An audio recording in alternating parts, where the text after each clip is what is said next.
Fatalo fatu ila ufafonga anga Samoa nei fo eso fo malo le soifua. Le tautua fai pea lau Samoa Entertainment TV mai Samoa ai usi mai al fafonga fa opoponga wana Ata Mua ia nei aso. O le lona se fulua ila yo aso talo na tali fautua. Ia le taitai o le fas, le faatua ile tua Samoa watasi, ai o le taitai fono fo il vang fa upu faile sungala au le mali e toa platai vau. Le ua tea Fosi Schmidt, ile tusi a leli minista leoleo fawalo Harry Schuster. O le sunga fawalo na tusi atu il taitai fono le fas, mo ilanto uma ua fate te amal vang fa au faya o fia il palmia mai si uso a minista e to afa. E tali atu ile tusi fate au lato mai le vang fa au fai. Na ia ta ua tuai il taitai fono le fas e soli tu la fono le tusi na abane longo ai le fate aina o lato ma le mafuanga. Peitai, wa mawal tātou kopi o le tusi e talia ne ai le taitai fono le fas i awha walo, e lan tusi le nā. Ma whautua ina ai nei e la au le mali e toa le fionga awha walo. O lo o iai le ala o mea pe amanatu e soli tu la fono le whaate eina o ia. Ma wha amanatu atu fo i le sunga awha walo. Aua ne i ona tu e wha au ngā ina le wha ilo a le fas e tusi ane ai o le soli tu la fono fo. Ma whautua ina fo ili sunga whaualo e tau, la ila nga lue i ona tō whinga wha a minista. Se ia le whai ngā pālota tele, e aluai i se isi vaenga wha aupu whai, pē wha atu fo i sana ia vaenga. Ua lanu tasia umai nei le au su e wha apitoa leoleo mai Australia, New Zealand, Saina ma Samoa. Ile le ma whai ono la tō mawal aveta vale na la bea ili tama o ngā University Samoa, tu au maletino le whātau sanga utuanai. Ele imawa mai sa tātou tala i leoleo Australia, pē whaamaunia sa iai sa lato so enga na whaia i le laveo tu au. Pei ta il tu loi non ta upulawa le nei i le saunoanga au apa au, olo o lato ngā lulue ma leoleo New Zealand so enga o maliu tu au, ai ole mta upu o mōli ai la au le mali e toa. Ma ta umai ai le vaenga of sota ingam wha salalaunga le mta ngā luenga o New Zealand, ina o tātou fasilingia i las freile tolu tasio Januari lua o lua lima. Ele mawhai ona tali mai i le lisi o tātou fasili na tu ina atu talu. Ele ngata ina uata o tola mta upul wha amsinonga. Ai ole mta whai o i patino i leoleo Samoa. Peita i ole tali tustusiane ele isi leoleo New Zealand mai la mai le vaenga o ana fsota inga mwha salalaunga. Na mawai le tātou kopi o tā uai. Ele eise talo sangalo i a leoleo Samoa na watu mol suenga o tu au. Mai la tau telefia sueina so tanga wha apolkiki. O le saunuanga au apa au sa vaenga o tu stala na fasilingia il suenga. Na ta uai al komsina o lo o iai leo New Zealand o lato ngā lue whaatasi le whainga o le suenga lea peitai. Ele o le tūlanga lea na talia ni ai le ofisa o whaamtalanga le ofisa o leo New Zealand e peo na mawail tātou kopi o tūsi ai le ai se talo sangalo ia a le ofisa o leo Samoa na avatu i leo New Zealand mo se suenga o le maliu o tu au. Ai whaapena foi ona le ai sa lato fia sueina o se sootanga whaapolkiki o le namta upu. Ai watua i ai nei e leli i leoleo o le pulenga o mtanga luenga o leoleo a Samoa. E wha suenga na whaia, mua mai leoleo Australia, so o New Zealand e mulimuli mai Saina. Whaatasi ai ma leoleo a Samoa. Ai sa le mawhai ona o lato mawal aveta vale na maliwai tu au. They all failed e pe ona ta ua e leli ofisa o tātou tau fia lona swafa. Ua taunu ua i fo'i i le swinga o le tau o le swau ui le nei masina o Februari lua o lua lima. Le ua si iti ai le fitu tesima le tolu sene i le lita. Si iti ai mai le lua tala aiva lua i le lua tala aiva iva sene le lita o le penisini. O le kiso le ua si ilo na lua tesima le sene le lita mai le tolu tala o valu i le tolu tala se furu sene le lita.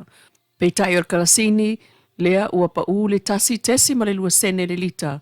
Mai le lua tala fit tasi, i le lua tala fitu susene le lita. Tau whawal swa ule wa iai nei amata atu i le so le asumua Februari le aso lusful valu lo naso mulimuli.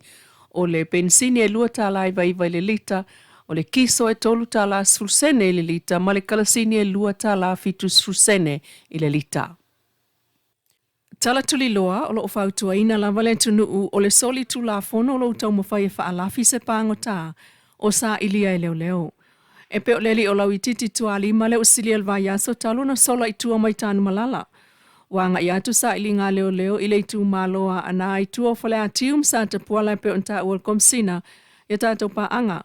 E ui o le whaapea mai o le pulenga o le whalpui wa saunga le mu le lotoa e le to e mawhai o na sao se isi fafo peitai. E le o ta ua leo pena whaapea whea o na sola i tua lau i titi le fiafio le salulu o le vai aso taluai.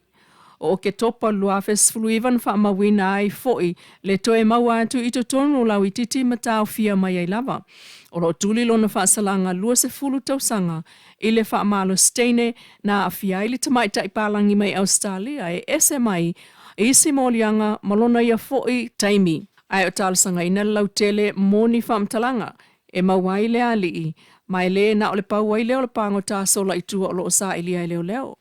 Pati Chong ni le isi foi ufai tau sanga nei talu on sa ilia. Ai mo le taimi nei talu mailwai aso talu wai wana o lau i titi leo lo mana o mi aile fso soania le tunu.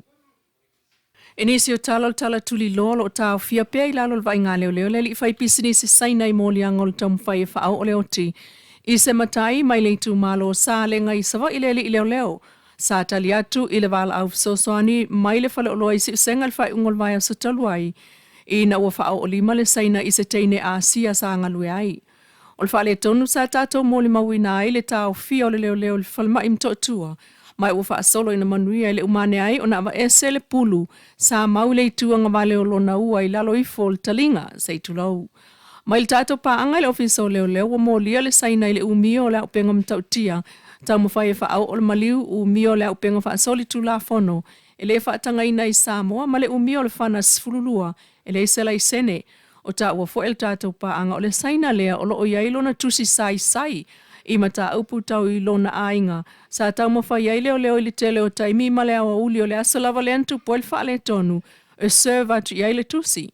Peitai, o le ngā ruenga whai whaatasi a leo mtangata saina i Samoa, mai le ofiso le umpasa mai si whai pisini saina.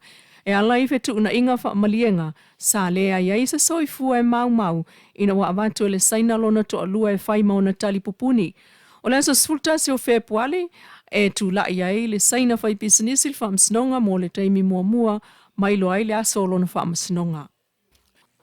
Ua whaateleina le sau o le fuala au whaasaina, ilo tātua tunu e peona mo le mawina le fionga le komsina, mtanga luenga o leo. Le sunga au apa au longo i tino Filipo le whaataloanga masawanga o tustala le vaya sonei. Peta ia leo lava ta i whautu songi, e fsoaswani i ngā ruenga su e leo ma le tiute. Na tawal komsina i tustala sa fso ta i le K9 ana leo New Zealand, mo ni isi ta i whau fsoaswani a wae na o le tasi lava le ta i whau, o loo whao ngā e leo ma le tasi a tiute.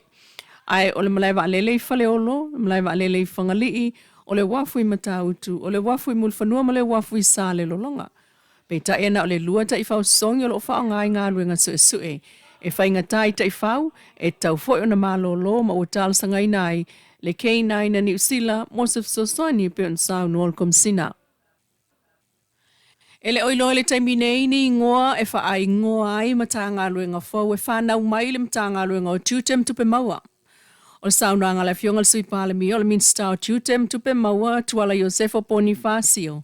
Ile amatanga le vai asa whaapitoa mo ofisa mga ruenga tute na ia whaailo ai leisi leo la sanga whau. Na ia sauna o le ua mai on whaamaunia le toi whaatulanga ina o la tātou mata ngā ruenga e tu SSA na e avea mani mata ngā ruenga e lua. E a fua nei ati na e maswinga o le naunau ta inga o le malo ina ia whaatulanga le lei au whai ngā ruenga mtai ta inga ina ia lava tāpena e taliatu mwhaatino o le tātou walawina. O stasio vaenga whaamafa o le fufuanga tu SSA le matanga luenga. Na ia saunua fo'i o le naunau ta inga ia o lava o na lava le taimi o le pule o ia matanga luenga. E sila toto ai i vaenga mo o mia ina ia mwhai on whaatino i a latou manulau ti. E peitai e ui ua whaamao nia le whaatulanga matanga luenga o tute tu SSA a vema matanga luenga e lua ai o ta uelona minista ele o iloni ngoa le taimi nei. After lau whaafonga le tautua whai pea le Samoa Entertainment TV mai Samoa ili nei fo i tula mana Ata Mua. Whaktai fo i le Wendy's design o lo i funga lei mo le ofu matango fie ai whaasoe fo ia.